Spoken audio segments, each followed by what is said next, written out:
We were in Jackson, Mississippi, and he got word that a little boy in the hospital was dying, and that he wanted to see Elvis, and he couldn't make it to the show. He was too sick to get to the show, and so we loaded up in cars and we went to the hospital. And Elvis was wearing, Elvis met this little boy and talked to him, and he was wearing a cross that was made of garnets.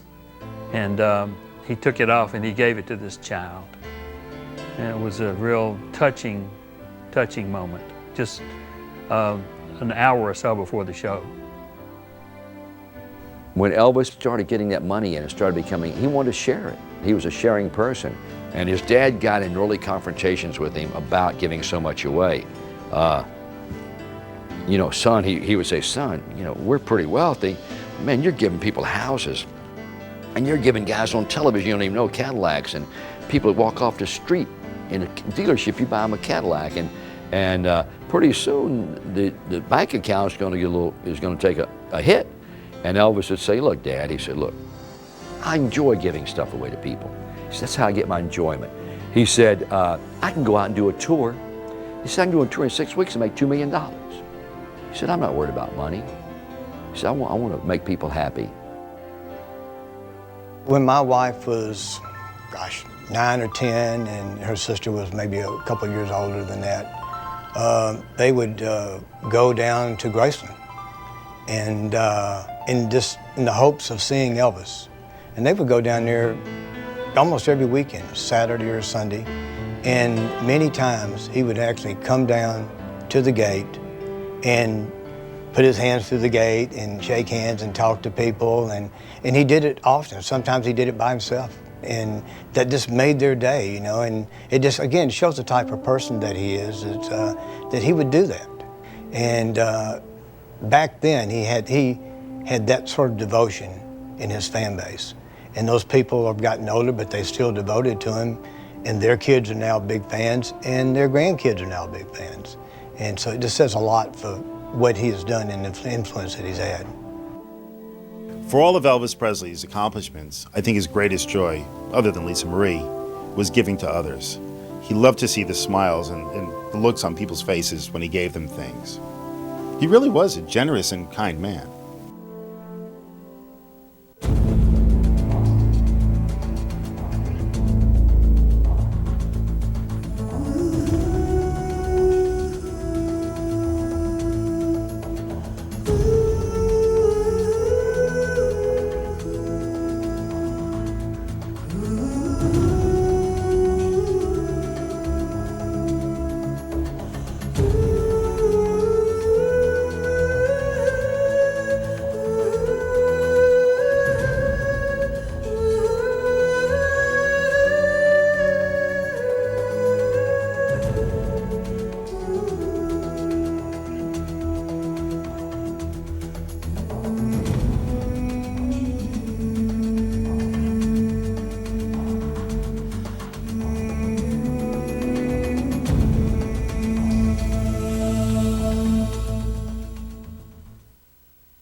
That's pretty.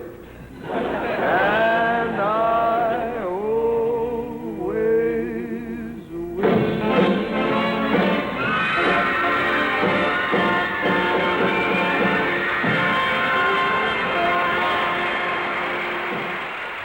The true measure of a man's success is not what he achieves and acquires for himself in his lifetime, but what of himself he gives to others.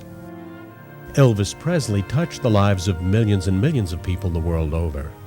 With his music, his movies, and his live performances, Elvis brought joy to the hearts of people everywhere.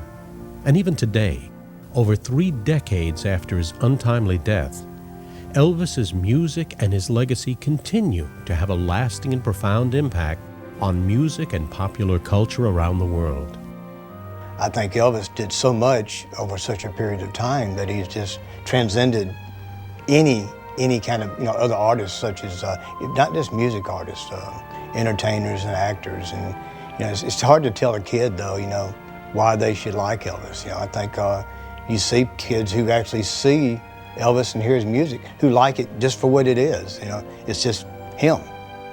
He's sold more music than anybody else in the world.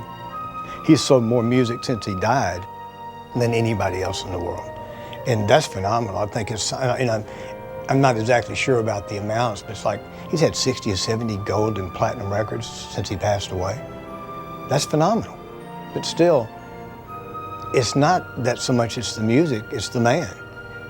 They loved his early music, and his fans will buy anything that's put out about Elvis. Who else can do that? I mean, there's no one else that can do that, and there's no one else ever been able to do that. He was a pioneer. He was a trailblazer. There was no book, there was no video, or no DVD that you could go to and say, well, this is how you become a rock and roll star. There wasn't that, because he was a little rockabilly star. His manager comes along, Colonel Parker, and says, Elvis, what do you really want to do? He said, well, I want to, be a major recording star, but also I want to do movies. He said, okay, I'll fix it up for you. Well, the Colonel gets Elvis from Sun Records over to RCA Records, gets him a deal, and then he gets Elvis into Hollywood, into movies, gets him on national television. Well, until, like John Lennon said, until Elvis, there was nothing. So when these people are growing up, and they're 12, 13, 14, 15, they're highly impressed. And because this guy, he was the total package. I know it's a phrase that's used today, but he was the original American Idol. He was the world idol, if you will, because he could not only sing, but he could sing 5 different types of music. He could sing rock and roll, he could sing pop, he could sing country and western, he could sing gospel, he could sing rhythm and blues. There's not a singer on this earth today that can sing all those 5 musics. Some of them can really sing great 1 or 2, but not all 5. And yet, for all Elvis's phenomenal success as an entertainer, perhaps the King's most endearing quality and the greatest of his legacies was his enormous generosity to others who were less fortunate than he was. I always felt like he tried to give back to his fans more than he took from them. And whenever he gave a piece of jewelry away like on the stage, when he take off a ring and hand it to a fan, it was just an act of love on his part. He just loved his fans, and they're what made him work, and why he worked so hard was his fans. He loved his fans. He liked to see the enjoyment, because when a guy gives you a new Cadillac, or gives you a house, or gives you a free trip to Hawaii, you become elated, and that made him feel good. He didn't play golf, he didn't fish, he didn't hunt, all that stuff. And to give stuff away and make people happy, that's what he enjoyed. There can be no question that Elvis Presley was one of the most influential people in the cultural history of America. His talent, good looks, sensuality, charm, and charisma endeared him to a vast legion of fans around the world. Not surprisingly, his popularity and stature continue to grow. With a sound and style that combined his many musical influences, he challenged the social and racial barriers of his time and changed forever the worlds of music and popular culture in America.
January 1935. It's the heart of the Great Depression in Tupelo, Mississippi. Elvis Aaron Presley is born to Vernon and Gladys Presley. He is a twin. His brother, Jesse Garon, is stillborn, dead at birth, leaving Elvis to grow up as an only child. His father, Vernon, is a sharecropper, and the family is poor, often lacking the most basic necessities of life. I don't think anyone realizes how poor the Presleys really were. It was the late 1930s, it was the Great Depression in Mississippi, and they were just living in abject poverty. Vernon couldn't even pay back the $180 he borrowed to build the house.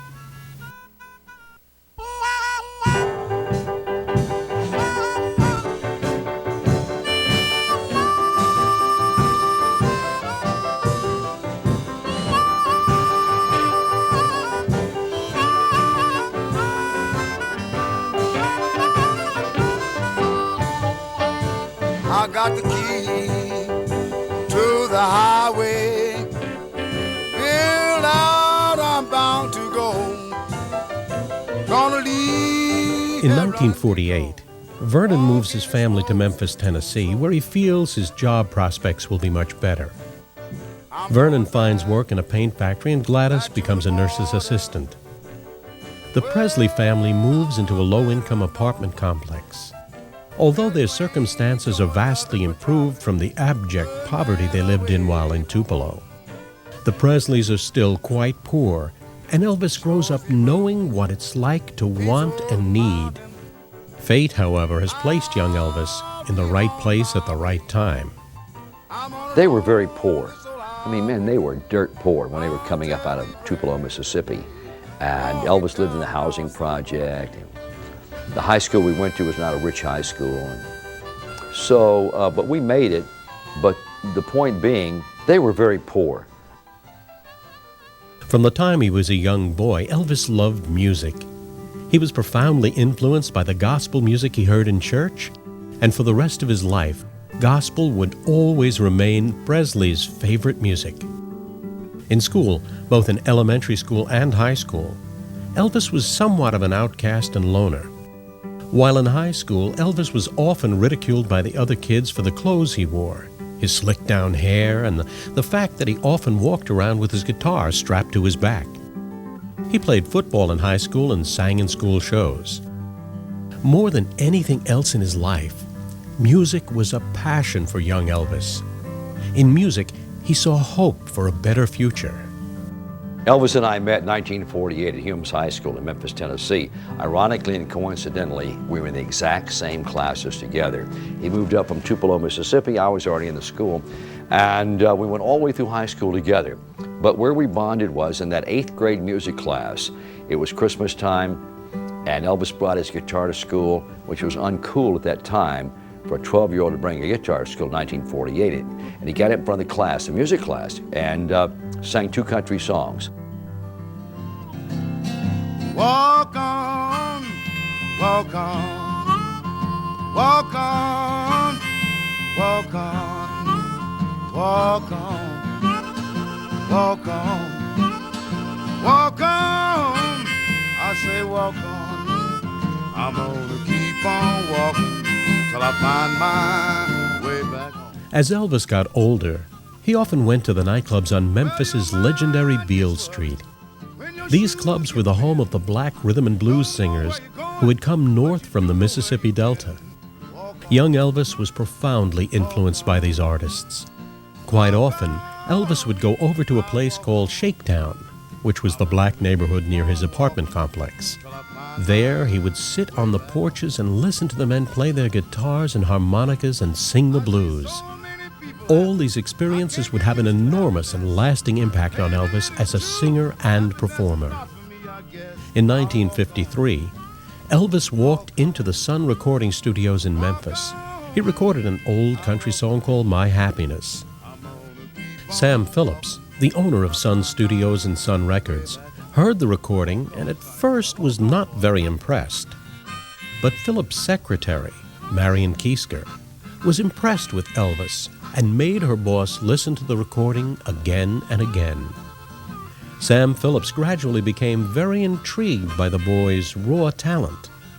About a year after Elvis first walked into Sun Studios, Sam Phillips contacted Elvis to record a song for possible release on the small Sun record label.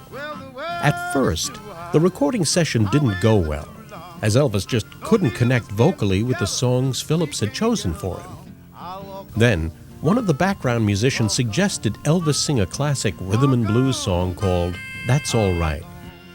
That's All Right, recorded on July 5, 1954, is considered by most music historians and fans as the true birth of rock and roll music in America. He was brought up in Memphis, Tennessee. He was exposed to the country music here. He was exposed to the Beale Street rhythm and blues music. And so when he combined, like Elvis said, when he combined that along with gospel, it came out rock and roll. And that's just the way he was brought up.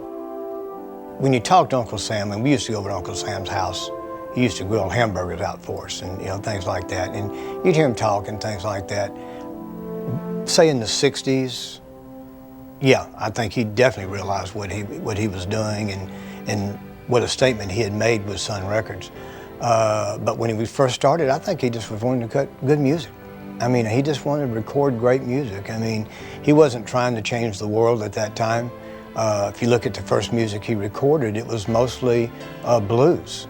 I mean, few people know he first recorded B.B. King, Howlin' Wolf, Muddy Waters, Bobby Bland, Rufus Thomas. Hardly anyone really knows that except the true fan of Sun Records. And then Elvis popped up, and it was those same guys, except it was a white guy. And he could sing just like they could. But I still didn't think he wasn't trying to do anything but really cut really good records. It's what's in the grooves. It's always been what's in the grooves. And if it's in the groove, that's all he cared about. And Uncle Sam was able to take that raw sound and somehow fill it up to make it sound like it was so much more than what it was. And if you've ever been into 706 Union, it's a small place. So it gives you, not only was he a genius producer, but he was a hell of an engineer to be able to get the sound that he did out of that studio.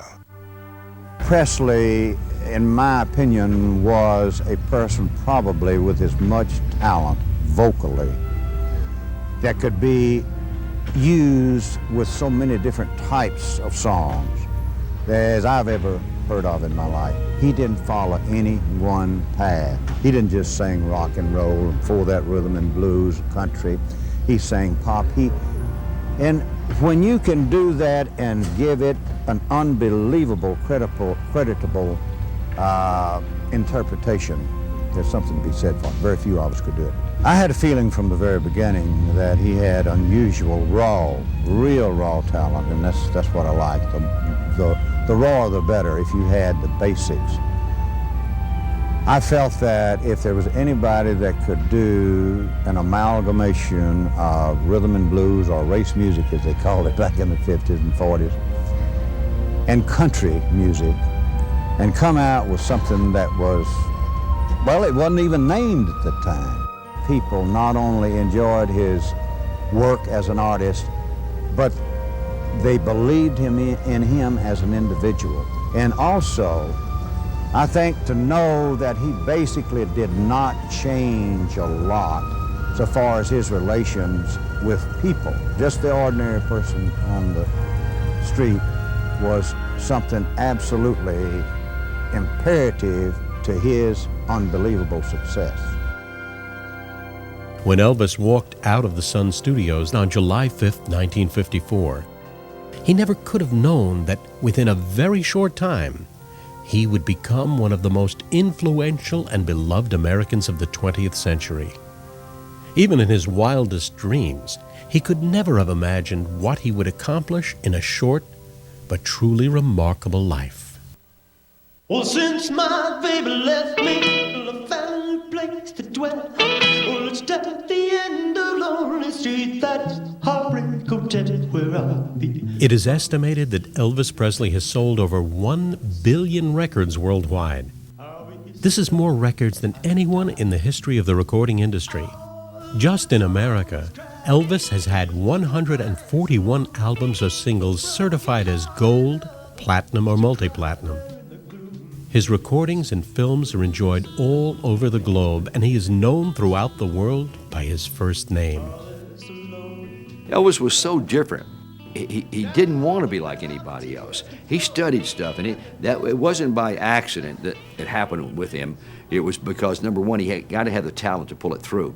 Talent will pull through all kind of junk. I don't care what you do. Talent will come to the top. But Elvis, when he got there, he knew what to do. He knew you had to look different.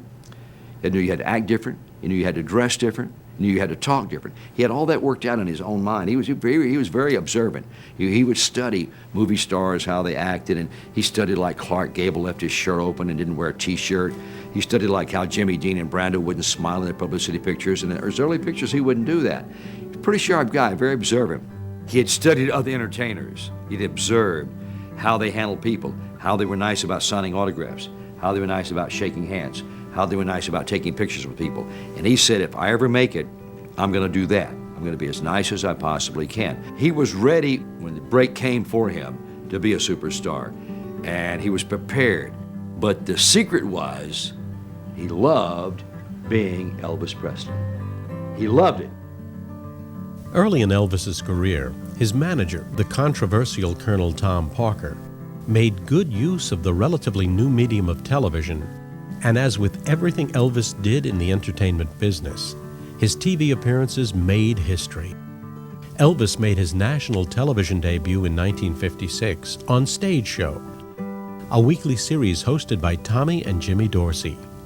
He followed this with 2 appearances on The Milton Berle Show. This is the first time that the Hancock is going to rock and roll while still at anchor. Here's a young man who in a few short months has gained tremendous popularity in the music business. His records are really going like wildfire. He's America's new singing sensation, our new RCA recording artist. Here he is, a big reception for Elvis Presley.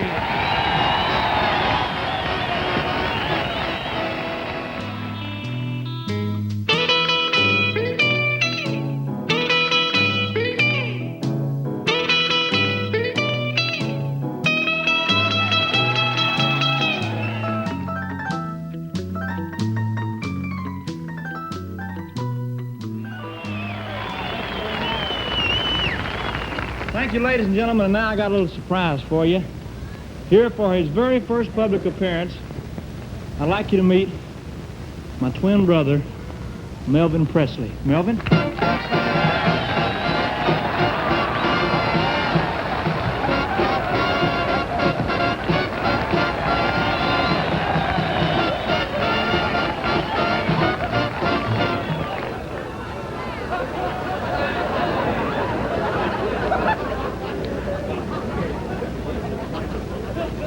Hello, friends of Radio Land. Radio Land. Radio Land, this is television. Melvin? Milton or Melvin? Melvin. Must have another brother, too. Television? What the heck is that? Well, it's a little box. Yeah. It's got a window in it. Yeah? Millions of people out there. And they're looking in a little window. Yeah? They can see you, but you can't see them. What a dirty peeping toms. But Elvin, you're wonderful. And keep buying them records, will you, folks? Mel, who's you? Elvis.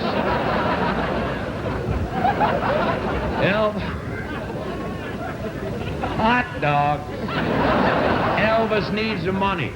Well, I'll tell you, you're mighty proud to be here on this ship here, the Ocean Coke. And I want you to know the Ocean Coke. Ocean Coke? Ocean Coke. That's what it says on the side of the boat. USSHANCOCK. Ocean Coke. What's the matter? I know how to spell. That's USS Hancock, Melvin. Keep buying them records. I'm real proud of you, Elvis. Well, Melvin, I owe it all to you. You owe everything to me. That's... You taught me everything I know. I'm glad you told that to the folks I did. I taught him his singing style. I used to drop grasshoppers down his pants. That's how I keep jumping around. Grasshopper. Keep buying them records. In his second performance on The Burl Show, Elvis did a version of Hound Dog that was, for the time, so provocative that it caused a national scandal. Elvis then appeared on The Steve Allen Show, with Allen mocking the sensation of The Burl Show by having Elvis dress in a tuxedo and perform Hound Dog to an actual basset hound. After his appearance on The Allen Show, Elvis did a short interview with Hy Gardner for the program Hy Gardner Calling. Hello? Did you have fun tonight on the Steve Allen Show? Yes, sir, I really did. I really enjoyed it. First time you ever worked in tux or tails? It's the first time I ever had one on, period. What do you keep in mind mostly? I mean, some of the songs you're going to do, or some of your plans, or what? What goes through your mind? Well, everything has happened to me so fast in the last year and a half till I'm all mixed up, you know. I mean, I can't keep up with everything that's happening. The reigning king of television at that time was Ed Sullivan with his Sunday night variety show. Sullivan had said he would never, under any circumstances, have the controversial Elvis on his show. But after Elvis appeared on the Steve Allen Show, Allen's ratings surpassed Sullivan for the first time, and Sullivan agreed to book Elvis. Sullivan paid Elvis $50,000 to make 3 appearances, which was, at that time, more money than any performer had ever been paid to appear on a network variety show. Elvis's third appearance on The Sullivan Show came in 1957, and this was the show in which Elvis was shown on camera only from the waist up, one of television history's most memorable moments. In 1958, Elvis was drafted into the Army. Even his detractors admired Elvis for doing his patriotic duty and not using his fame and fortune to somehow avoid his Army service. Elvis was discharged from the service in 1960. Elvis, do you think the music has changed since you've been out of the service? I mean, since you've been in the service? Possibly, yes. I can't say, really. I haven't been here long enough to even know. Excuse me. Go ahead. The only thing I can say is that if it has changed, well, I would be foolish not to try to change with it, you know. But as of now, I have no reason to change anything.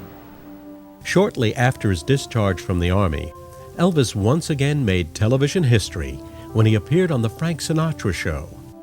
Sinatra gave his show a Welcome Back Elvis theme to herald the King's return from the Army. Elvis was paid $125,000 to appear, again setting a television record for the time.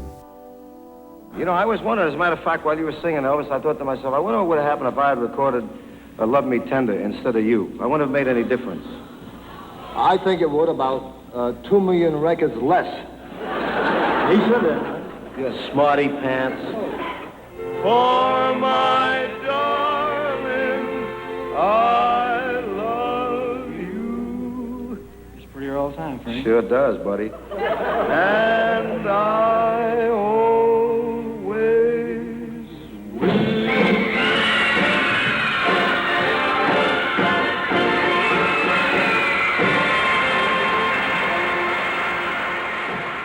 You know, when you talk about Sinatra and Elvis, you are talking about different types of singers, but you're talking about a similar impact, but no one had an impact like Elvis had. I mean, Sinatra, as a music man, was just fantastic. Elvis is just an icon. And it's just one of these things, you know, it's just some people have a charisma about them. Some people have something that you can't get out of your mind, and he was like that. And it was for everybody. And I see it all the time, you know, grandkids. I have a grandkid who's 13 years old, and she's, you know, she asks about it. She'll see something on TV, and she'll wonder what's going on, you know. Why is going on with Elvis? Who is Elvis? Now, of course, she knows because she's here, but she doesn't understand. She just knows the name. It's almost like he's still alive. Elvis's appearance on The Sinatra Show was the last time Elvis appeared on television for 8 long years. In the following 8 years, all Elvis did was make movies and release soundtrack albums. Elvis made 33 films in all, and every movie he starred in was a box office success. Critics have often dismissed Elvis's films as formulaic and lightweight. In truth, Most of his movies were not what anyone would consider classics. Nonetheless, starring in 33 consecutive hit films is an accomplishment not even the biggest stars in film history can lay claim to. And this screen success only proves that Elvis was, by any measure, the biggest and brightest star in the history of American popular culture.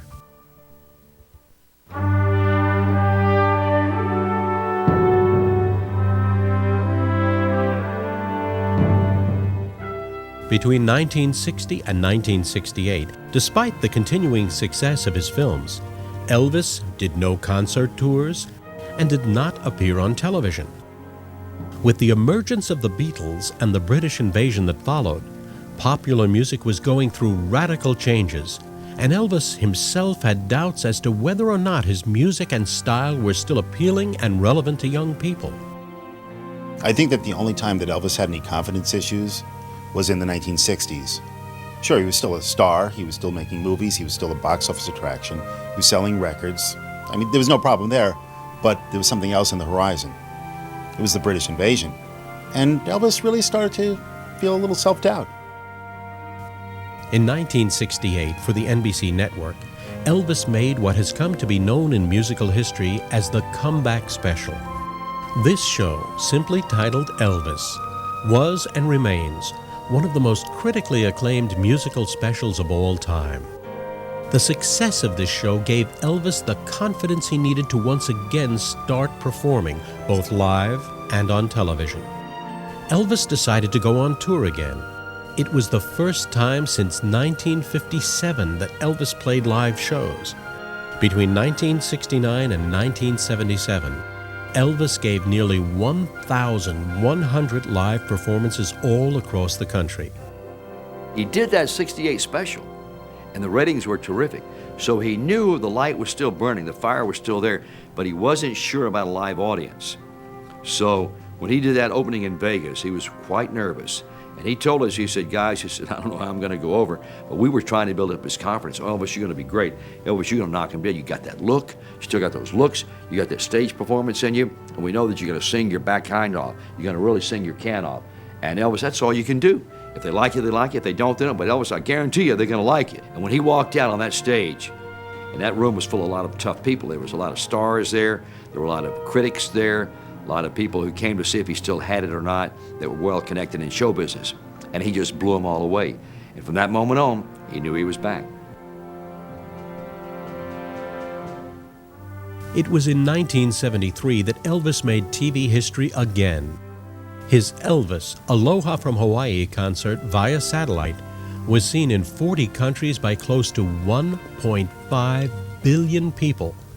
In fact, it was seen on television in more American homes than man's first walk on the moon. Elvis Presley died in August of 1977 at his Graceland home in Memphis, Tennessee. He was only 42 years old. I think that a lot of people remember exactly where they were when he died, President Kennedy died, maybe Martin Luther King died. So I jump in my car and I drive about 100 miles an hour to Graceland. And I'll never forget, as soon as I got there, they recognized my car and the gate swung open. I shot up to the house, went in the back door, and in that room right off the kitchen, it was turmoil. It was the saddest scene I'd ever seen in my entire life. Everybody was crying. There must have been 8 or 10 people, and they were all crying, holding onto each other, just swaying, holding their eyes. And Mr. Presley ran over. His dad came over and grabbed me, hugged me, and he said, George, I've lost my son. I've lost my son. We've lost him, George. And about that time, his doctor Nick walks in, and he said, guys, can you gather around? We gathered around. He said, yeah, he passed away. Elvis has left us. And it was like, when he said that, we knew it was official. I was sick, and someone called me and they said Elvis died, and I said, no, that's a bunch of baloney. Elvis didn't die. They called back and they said, yeah, Elvis is dead. And it was like, you go into shock. You don't believe it. You don't believe it could. I didn't believe Elvis could ever die. I never thought of the world without Elvis. I never thought, how how is the world going to get along if Elvis is dead? You know, it just couldn't be, but it was. By then, in my life and my relationship with Elvis, it wasn't over selling him jewelry anymore, because he hadn't bought any jewelry for me in a while then. I just loved him and wanted to, you know, be with him.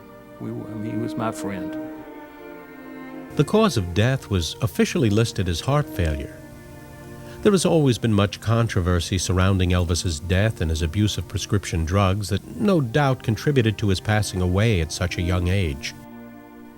In the end, however, on balance, the good and positive things Elvis contributed to the world, the absolute joy he gave to millions the world over and continues to give, far, far outweigh the few negative aspects of his life. The difference in Elvis and everyone else was that he obviously loved his fans and cared for his fans. And he was so honest. You just didn't doubt that he was pure as a driven snow. I don't think his fans saw him as out to sell a ticket to his show. He was there to entertain them. He never had any money. He gave all his money away to other people. He was just a good person, and people knew that. Despite all his unprecedented and monumental success as a singer, performer, in movies and on television, the one thing that gave Elvis his greatest joy in life was giving to others. Perhaps this, above all else, is the King's greatest legacy, his giving heart and the enormous generosity he showed throughout his life.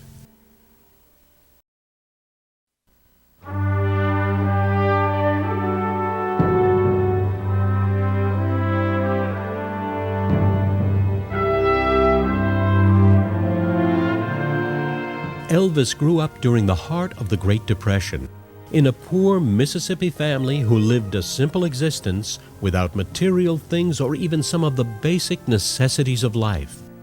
But even then, Elvis showed his generous nature. When he was a teenager in Tupelo, he had an ice cream cone.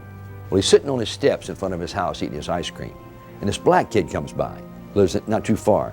He said, "Elvis, how you doing?" He said, "Oh, fine." He said, "Boy, ice cream. Man, I wish I could afford an ice cream cone."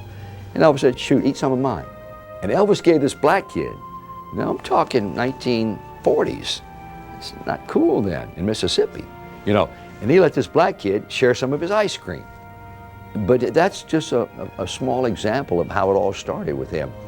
He was a sharing person. As a teenager, Elvis worked at a variety of jobs before his music career began. He worked as a movie usher and saved every cent he could to buy his parents a picture of Jesus.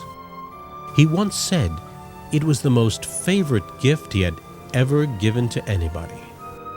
Even though Elvis went on to achieve incredible fortune and fame, he never ever forgot what it was like to be poor.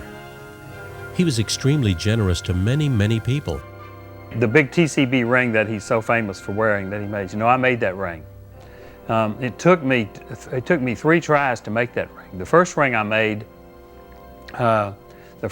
made, he gave away, and where it went, I don't think anybody knows.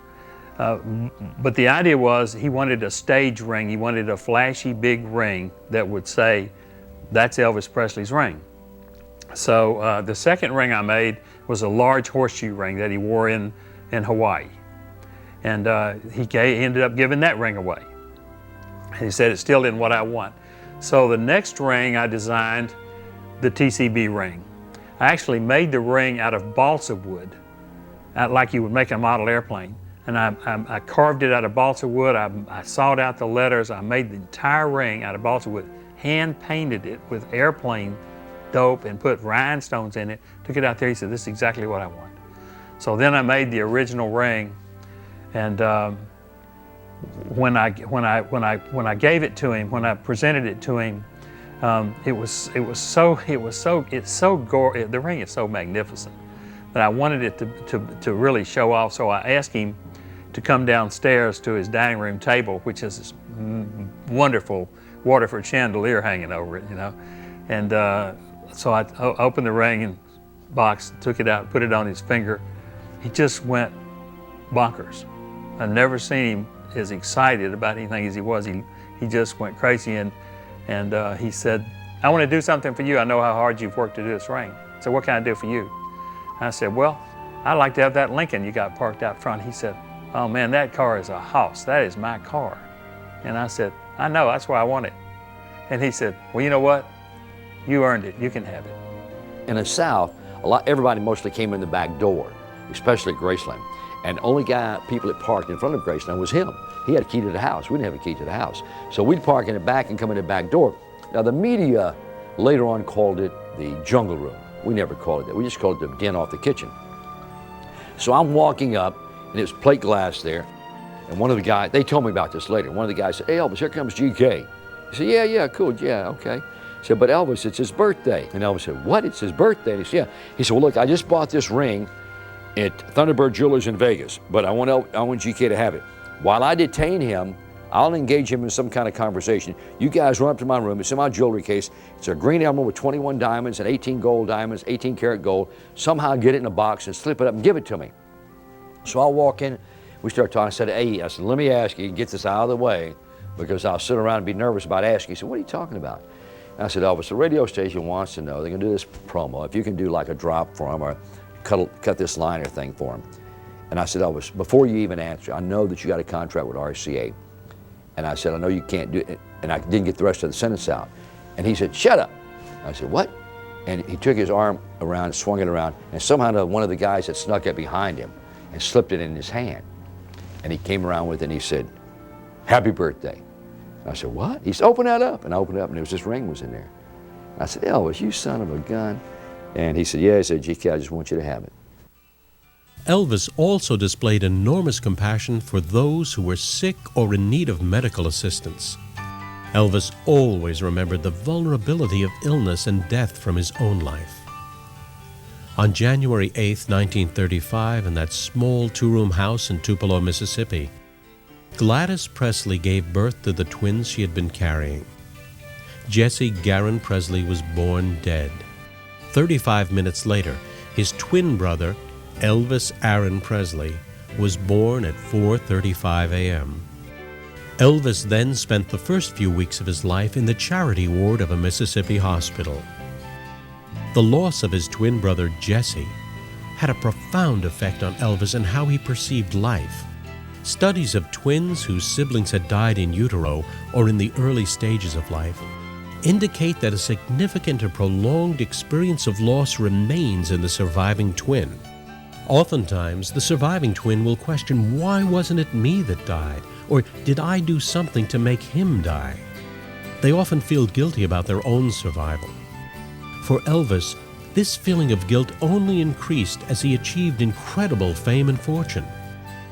Parents, too, have a sense of guilt when one twin dies and often overcompensate to the surviving twin.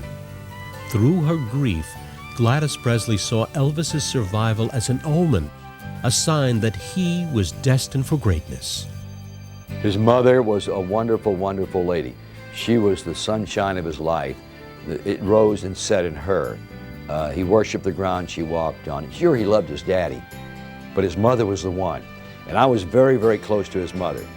And if she liked you, boom, it was all over with Elvis. He automatically, even though if he liked you, he really liked you, if his mom, because he thought she was a great judge of character and a great judge of people, which she was. She had that instinct that guys came around. She said, "Elvis, that guy's phony. Elvis, that guy's for real," you know. She could do that, and she was right. In many ways, both Gladys and Elvis continually felt tremendous loss and vulnerability because of Jesse's death. Elvis and his mother were very, very close, and of course, Elvis himself was completely devastated by his mother's death from heart failure in 1958. Had she lived, he would be alive today. She had a tremendous thing over him, whereby everything she said was law.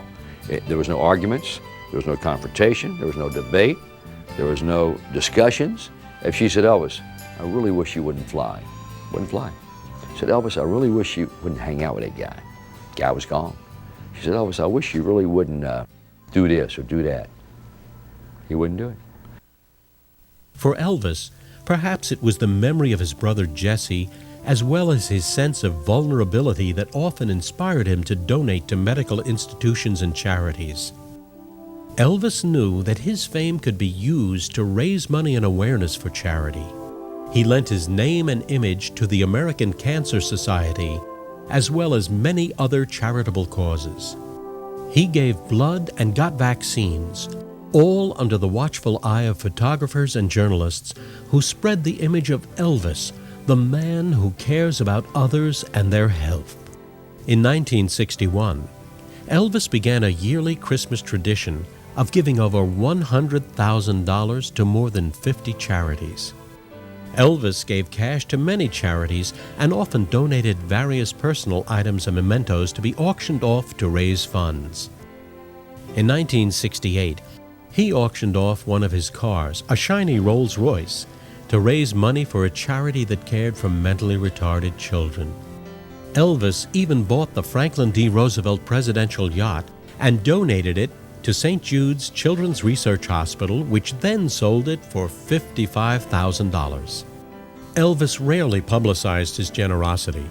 In fact, the only occasions when he did publicize his charitable work were when the ensuing publicity would aid in raising even more needed funds or awareness. Most times, Elvis chose to give totally anonymously. There were many times when he would read in the newspaper about a person or family who had fallen on hard times or was in desperate need. On these occasions, Elvis would send money to try and help. He paid off people's debts and mortgages and paid for operations or medical care, not only for friends and family, but often for total strangers in desperate need. There is no way to know how many times Elvis did this, but according to friends and family, Elvis did it on many, many occasions. Watching an Elvis concert was memorable in and of itself. There were many live performances Elvis gave in his career that were given solely from his heart and to benefit others. In 1956 and again in 1957, Elvis gave concerts in his hometown of Tupelo to raise money for the Elvis Presley Youth Foundation. On March 25, 1961, Elvis performed a benefit concert at the Block Arena at Pearl Harbor, Hawaii. This performance raised over $65,000 toward the building of the USS Arizona Memorial, which was completed the following year. This donation made Elvis Presley the single biggest individual donor to the Pearl Harbor Memorial. In 1973, when Elvis gave his legendary Aloha from Hawaii concert, the sale of souvenirs and related items raised more than $75,000 for the Kulakalani Lee Cancer Foundation. In 1975, Elvis gave a concert in Jackson, Mississippi that raised more than $100,000 for the tornado victims in his home state. As a small child, Elvis survived a killer tornado that had ripped through Tupelo, and so he felt great compassion for the victims of the Jackson tornado. Buying a ticket to an Elvis concert and buying a souvenir were also ways that the King contributed to charity. Quite often, the proceeds from these sales went directly to a designated charitable institution. In 1975, at a concert in Asheville, North Carolina, Elvis took the diamond cross that he wore around his neck and gave it to a 5-year-old girl in the audience. On another occasion, Elvis went on stage wearing a huge opal and diamond ring on his finger. This ring was reportedly worth between $35,000 and $40,000. During the concert, Elvis saw a little girl in the front row who was sitting in a wheelchair. He took the ring off his finger and gave it to the little girl. There was no publicity about this, just the enormous satisfaction that Elvis got from seeing the look on the little girl's face. Indeed, Elvis gave away so much jewelry that he even traveled with his personal jeweler, Lowell Hayes, who brought along portable jewelry cases with him. A friend took me out to meet Elvis in November of 1968. And when I met Elvis, It was raining the night I met Elvis. He was in his backyard wearing a full-length mink coat with a hood on it, shooting a pistol at a target on the side of his daddy's office. The sheriff of Shelby County was teaching him how to, or instructing him in how to shoot his pistol, which I think he already knew how to do. Over a period of the next year, I went to movies with him and just kind of got to know him. And then in December of the next year, he called me on Christmas Eve and wanted to do his Christmas shopping at about 10 or 11 o'clock at night. And I took a briefcase of jewelry to the Memphian Theater.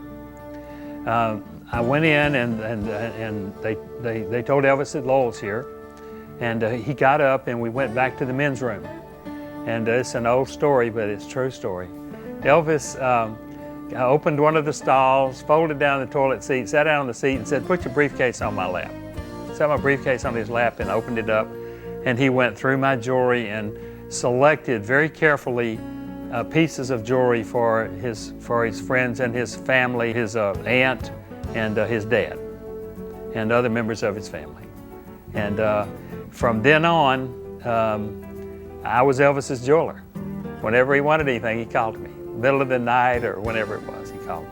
The first time I sold Elvis jewelry, I sold him jewelry out of an old Samsonite case, and my brother said, "You know what, if you're going to sell Elvis jewelry, you could have a nice briefcase." So he goes out and buys me, at that time, a $250 all-leather, wonderful briefcase, which was a lot of money back then. Well, it had a combination lock, and Elvis called me one time. I was on tour, and when I would go, I would fly in and out of the tours. I had a business to run in Memphis, so I always had a room in the hotel. So it didn't matter whether, I just got fly in, there was my room on the floor with Elvis. So when I'd fly in, the first thing I have is a briefcase with the $200,000 worth of jewelry in it that I've got to figure out, if I'm going to have any fun, I got to make sure this thing is secure first. So I would take it and give it to Elvis. Well, he'd keep it. And if he wanted something, he'd call me. And I'd go open it up and he'd get what he wanted. Well, one time he called me and he said, "Lowell," he said, "what's the combination of your briefcase?" So I told him the combination was my birthday. And so he opened the briefcase and there was something going on, he needed something right then, That's how he was. And so then later I found out that he had torn the tag off and put it in the case. And I said, "Well, that's not a problem. Don't worry about it. Everything's fine." So from then on, whenever I would check into a tour or out of a tour, and this went on for several years, I'd give him my case. And most of the time he wouldn't call me. He'd just open that case up and he'd get something out, tear off the tag, throw it in the case, and when I get back to Memphis, I sent him a bill. So it was just the most phenomenal thing, it was just unbelievable. Elvis reportedly bought close to $700,000 worth of jewelry in the last 5 years of his life, most of which he gave away. I was sitting by the stage, and he came over to me and he says, he leaned over and he says, "Where's your case?" And he's up there singing, "Where's your case?" And I said, "It's right here." He said, "Set it up here." I set my case up on the stage, and he just got jewelry out of it, and he was giving it to people on the people on the front row he was just giving away all this jewelry. So after the show, I jumped in the car with him. I never rode with him. I always rode in another limo. But when we went out the back door, I jumped in the car with him and I said, "Elvis, I just wish I hadn't been here." I said, "You just spent a lot of money." And he looked at me and he laughed and he said, "Are you serious?" And I said, "Yeah, I wish I hadn't been here." And he said, "You know what?" He said, "I'll have to sing a little bit longer tomorrow night to pay for that." He said, "Okay, Lowell, don't worry about it." Elvis's favorite gift to give was also one of his favorite things to buy for himself, a shiny new car. He would buy cars for his friends, but also for perfect strangers. On more than one occasion, Elvis saw people looking at new cars in a dealership, and many of these people were unable to really afford them. But Elvis would approach them and say, "Do you like this car? Because I want to buy it for you." Many stories are told about the cars that Elvis bought and then gave away. Almost every one of his friends, and many times their wives, received numerous cars from Elvis as surprise gifts. His favorite car was, of course, a Cadillac. He said that when he was a teenager, and he would sit on the curb by his house, on the corner, him and his buddy, they were like 12 years old, 13 years old, and all these cars would come by, and he said, oh man, look at that big Lincoln. Man, look at that Cadillac. They watch him, you know, and they would dream. Elvis said, man, I dream someday I'd have a Cadillac. And he said, you know what would be cool? He told his cousin said, what, Elvis? He said, it'd be cool if a young guy drove a Cadillac.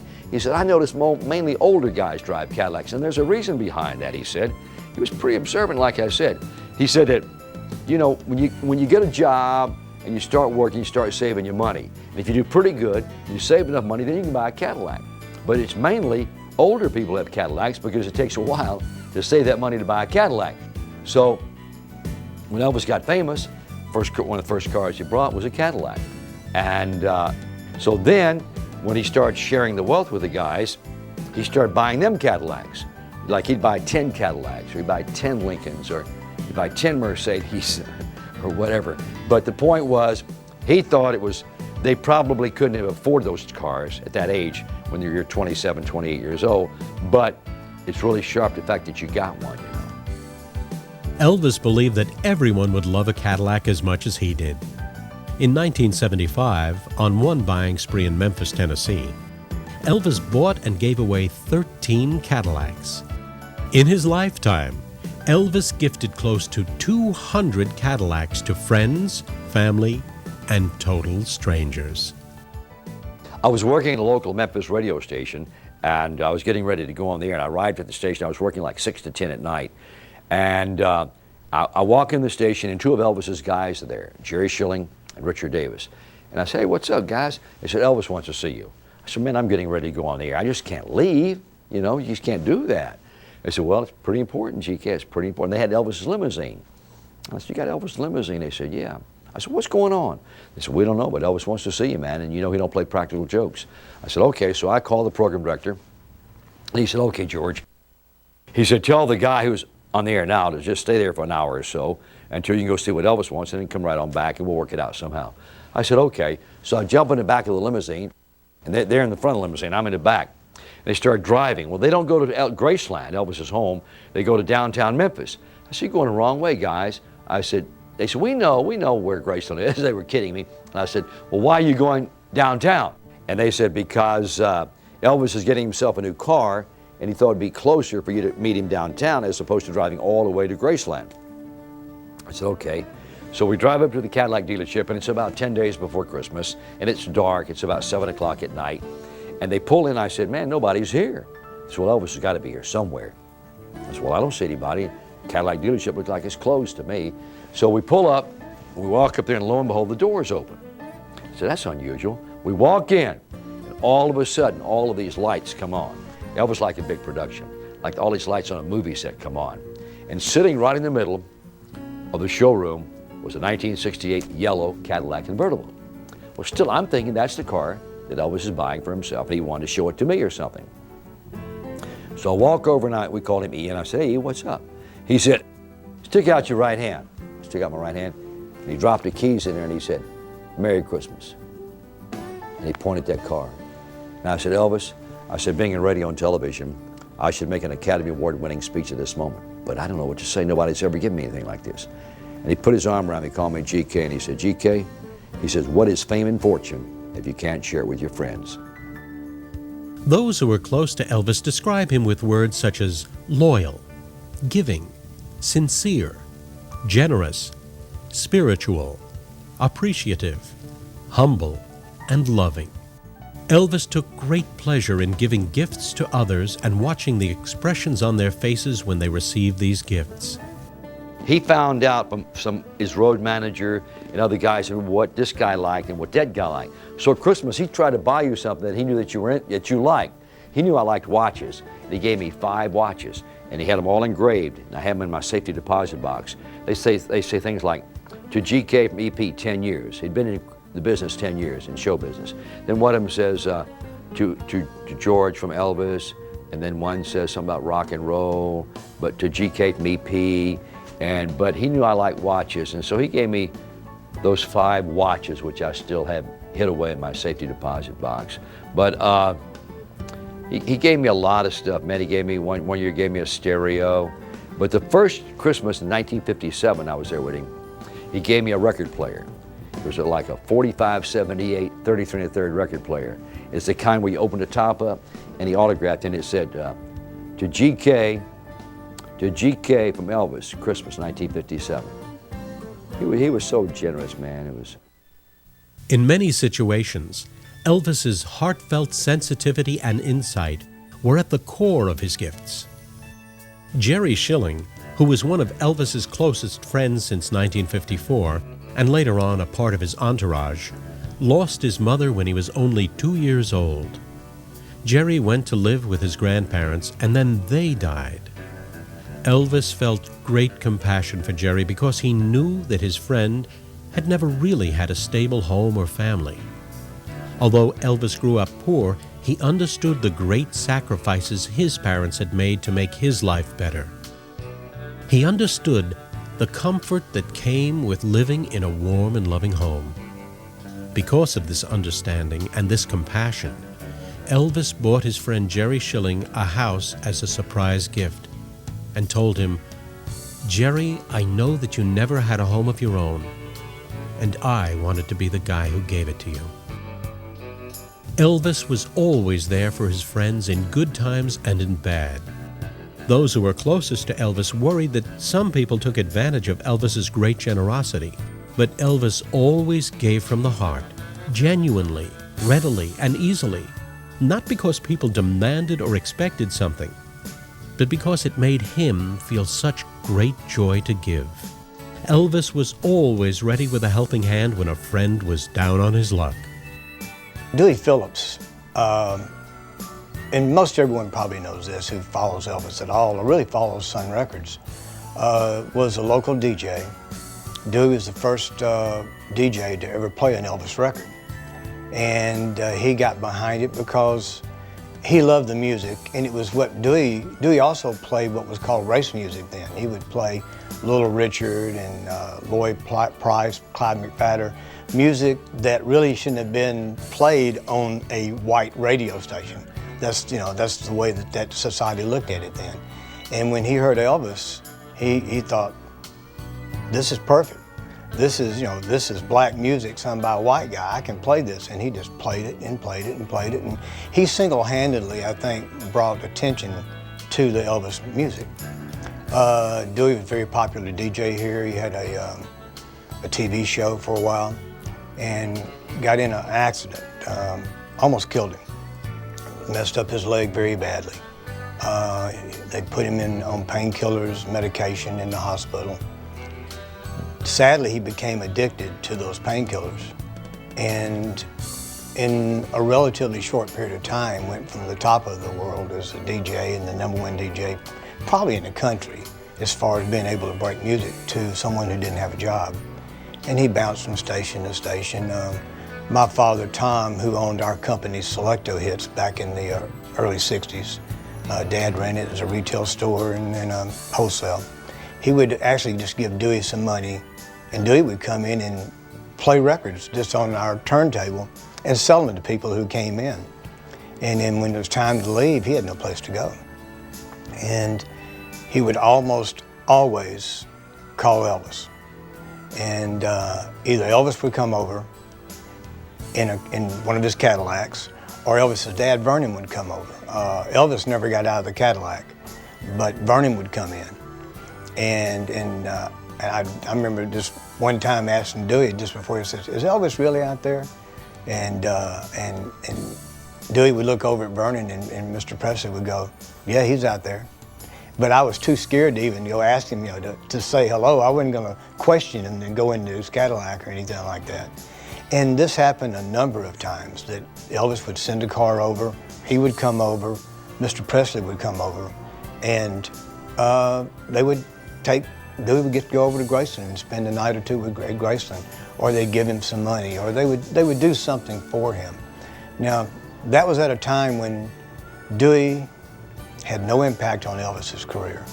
He wasn't really a DJ that anyone listened to anymore, but it was typical of Elvis in that he didn't forget his friends.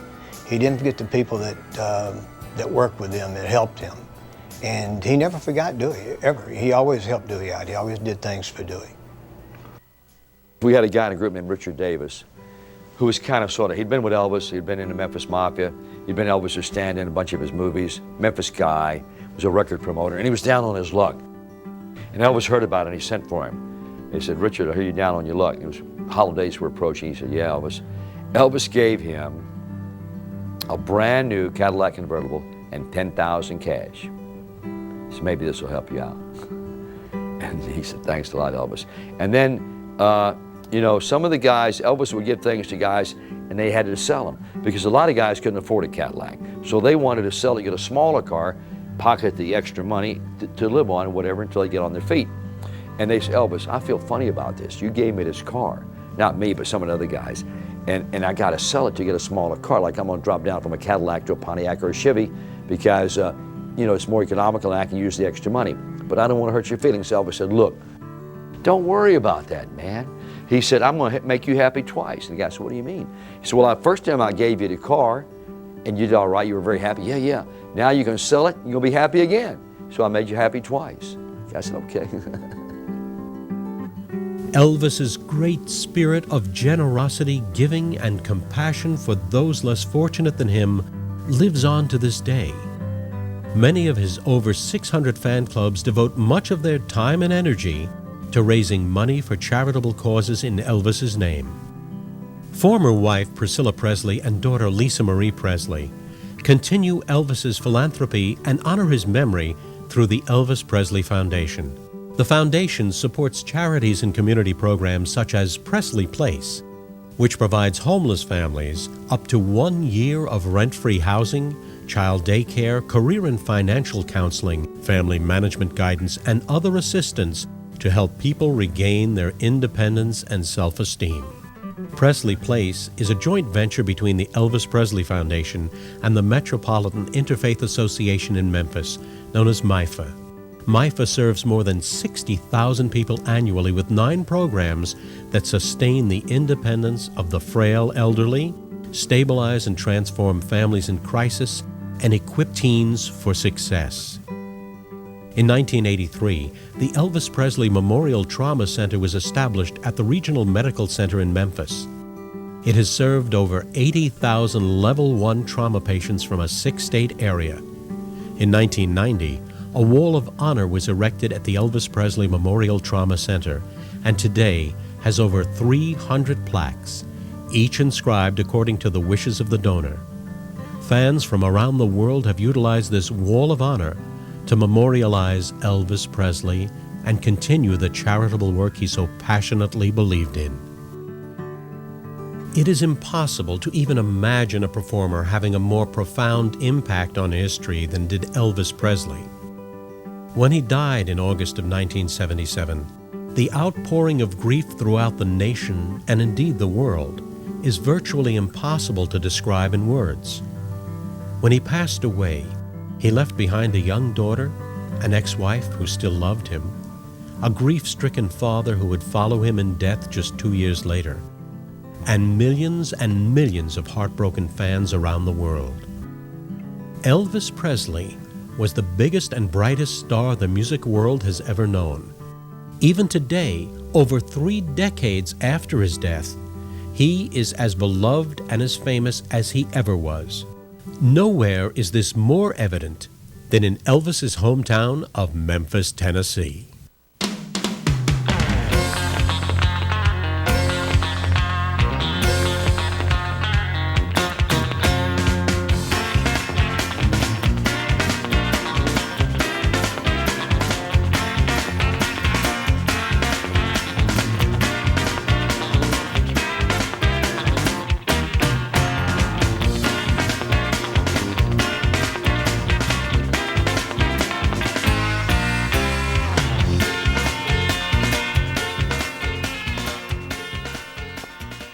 In his 42 years of life, Elvis Presley changed a great deal from the shy country boy who walked into a Memphis recording studio in 1953.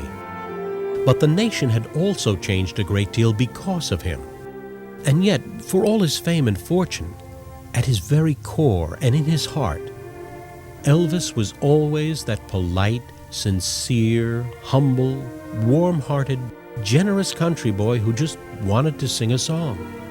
There are no words that can describe the impact Elvis had and continues to have on popular culture throughout the world. There are no words to fully explain or for one to even comprehend the phenomenal success and riches Elvis attained in his life. But in the end, whether a person has attained great riches and fame or has lived a modest or even poor life, the true measure of a man is his heart. Was he a good person? Was he generous, kind, giving, loving, sincere, humble, and honest? Did he touch the lives of other people in a good way? Elvis Presley was all these things, and so much more. He used his fame and fortune to help others less fortunate than himself.